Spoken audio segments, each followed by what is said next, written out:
Assalamualaikum warahmatullahi wabarakatuh. Kembali lagi di channel Guru Muda TV. Nah, untuk kali ini kita lanjutkan tentang perjuangan mempertahankan kemerdekaan melalui diplomasi bagian 3.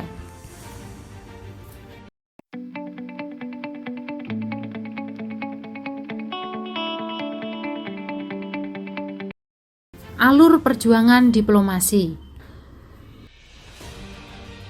Perjanjian Linggarjati. Kemudian terjadinya agresi militer Belanda yang pertama.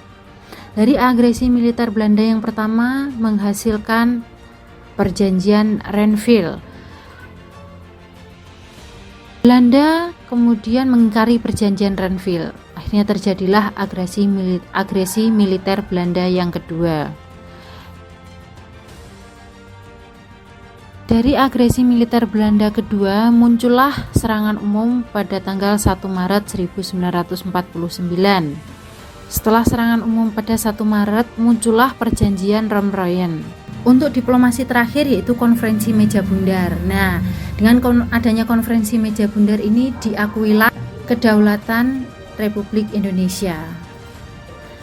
Perjanjian Linggarjati.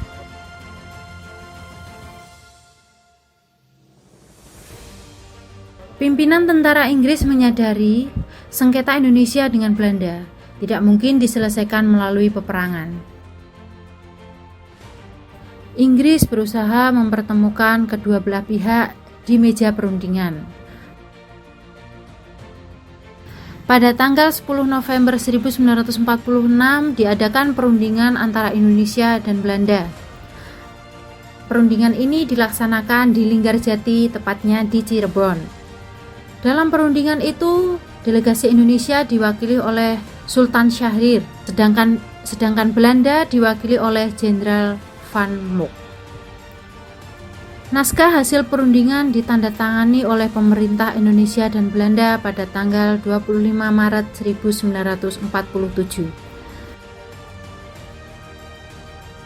Hasil perjanjian Linggarjati sangat merugikan Indonesia karena wilayah Indonesia menjadi sempit, di mana dalam isi perjanjian tersebut yang pertama yaitu Belanda hanya mengakui kekuasaan Republik Indonesia atas Jawa, Madura, dan Sumatera. Yang kedua, Republik Indonesia dan Belanda akan bersama-sama membentuk negara Indonesia Serikat yang terdiri atas Negara Republik Indonesia, Negara Indonesia Timur, dan Negara Kalimantan. Yang ketiga, Negara Indonesia Serikat dan Belanda akan merupakan suatu uni atau kesatuan yang dinamakan Indonesia Belanda dan diketuai oleh Ratu Belanda. Meskipun sudah ada perjanjian Linggarjati, Belanda tetap berusaha untuk menjajah Indonesia. Sehingga pada tanggal 21 Juli 1947, Belanda menyerang wilayah Republik Indonesia. Serangan ini dinamakan agresi militer Belanda I.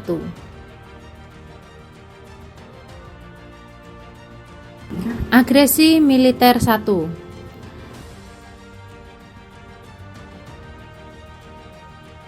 Tanggal 21 Juli 1947, Belanda melancarkan serangan militer ke daerah-daerah yang termasuk wilayah Republik Indonesia. Dari serangan tersebut, ibu kota RI di Jakarta dipindahkan ke Yogyakarta. Agresi militer Belanda I ini bertujuan menguasai daerah-daerah dan pertambangan. Daerah-daerah tersebut antara lain Sumatera Timur, Sumatera Selatan, Priangan, Malang, dan Besuki. Menghadapi serangan Belanda itu, rakyat berjuang mempertahankan tanah airnya. Rakyat melakukan taktik perang gerilya dan dipimpin oleh Panglima Besar Jenderal Sudirman. Perang gerilya yaitu taktik perang menyerang musuh yang dilakukan dengan cara sembunyi-sembunyi.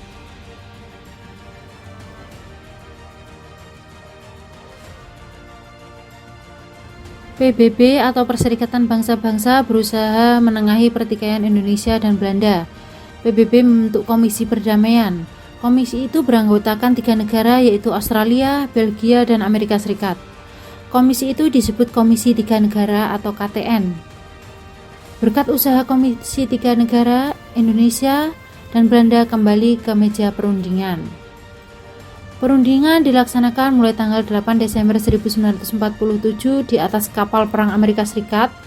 Kapal tersebut bernama USS Renville. Hasil perundingan tersebut dinamakan Perjanjian Renville.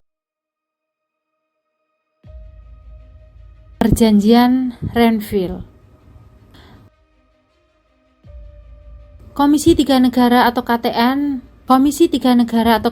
memprakarsai perundingan antara Indonesia dan Belanda di kapal USS Renville.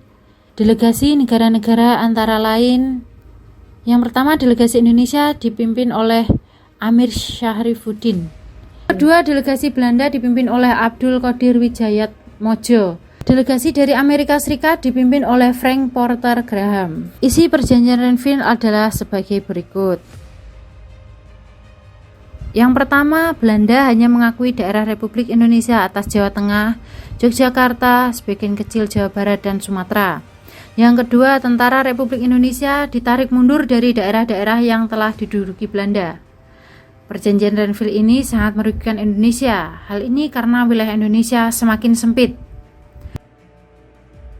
Meskipun demikian, Belanda tetap menyerang wilayah Indonesia yang sudah sangat sempit itu. Serangan Belanda bertujuan untuk menghancurkan TNI dan pasukan Jenderal Sudirman.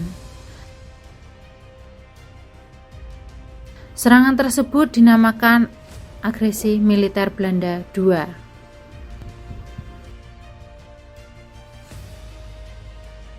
Agresi Militer Belanda II.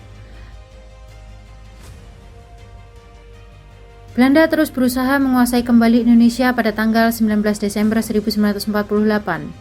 Belanda melancarkan serangan atas wilayah Republik Indonesia.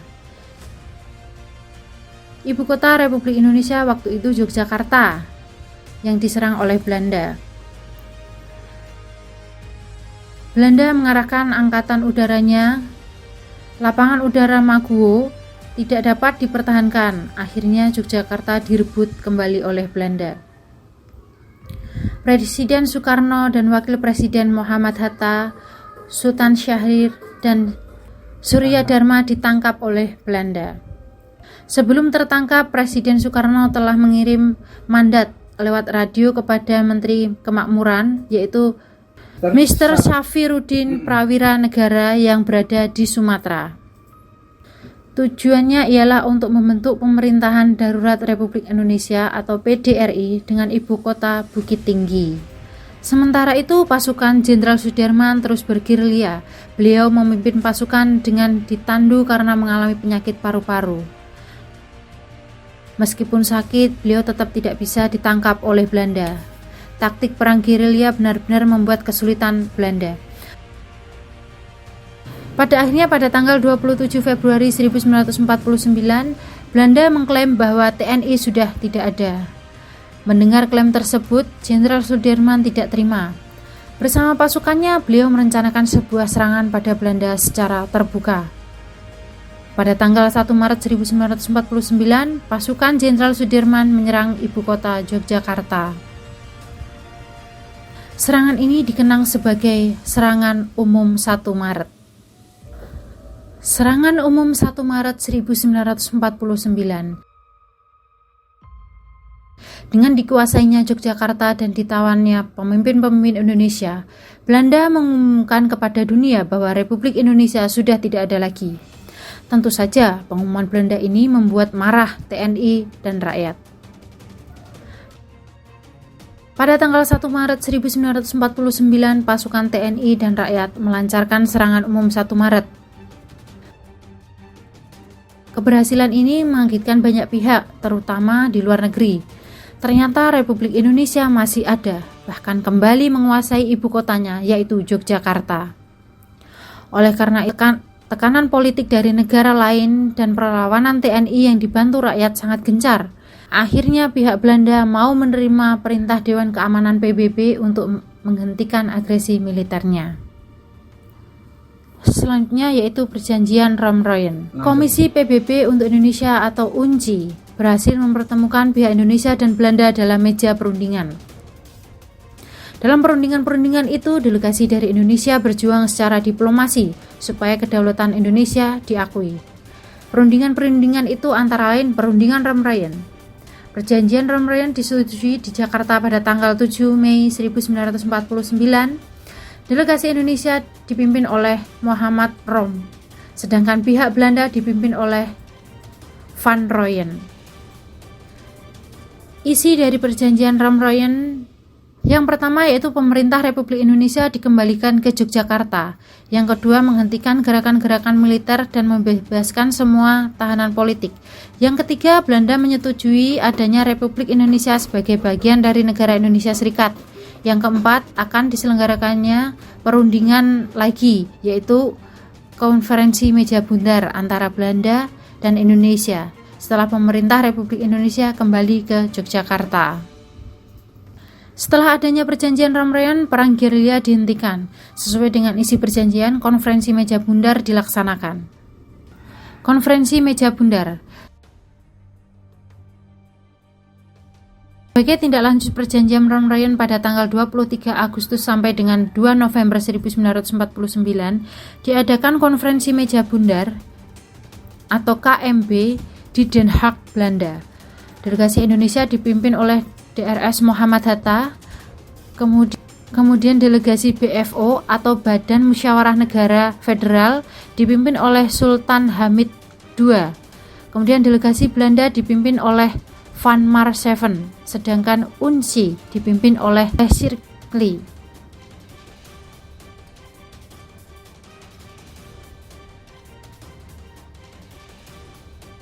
Hasil konferensi meja bundar yang pertama yaitu Indonesia menjadi Republik Indonesia Serikat atau RIS, dan Belanda akan menyerahkan kedaulatan kepada RIS pada akhir bulan Desember 1949.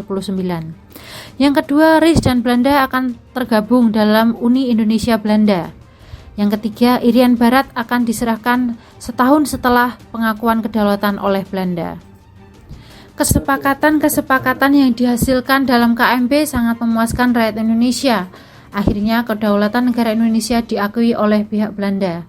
Seluruh rakyat Indonesia menyambut hasil KMB dengan sukacita.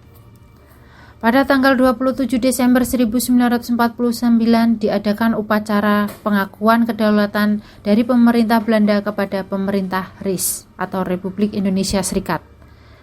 Dalam acara penandatanganan pengakuan kedaulatan di Den Haag, yaitu Ratu Juliana bertindak sebagai wakil dari negara Belanda dan Dr. Andes Muhammad Hatta sebagai wakil Indonesia. Sedangkan dalam upacara pengakuan kedaulatan yang dilakukan di Yogyakarta, pihak Belanda diwakili oleh Mr. Loving dan pihak Indonesia diwakili Sri Sultan Hamengkubuwono ke-9. Dengan pengakuan kedaulatan itu, berakhirlah kekuasaan Belanda atas Indonesia dan berdirilah negara Republik Indonesia Serikat. Sehari setelah pengakuan kedaulatan, ibu kota negara pindah dari Yogyakarta ke Jakarta. Kemudian dilangsungkan upacara penurunan bendera Belanda dan dilanjutkan dengan pengibaran bendera Indonesia. Terima kasih, ayo isi kemerdekaan dengan terus belajar. Saya akhiri, wassalamualaikum warahmatullahi wabarakatuh. Tetap semangat.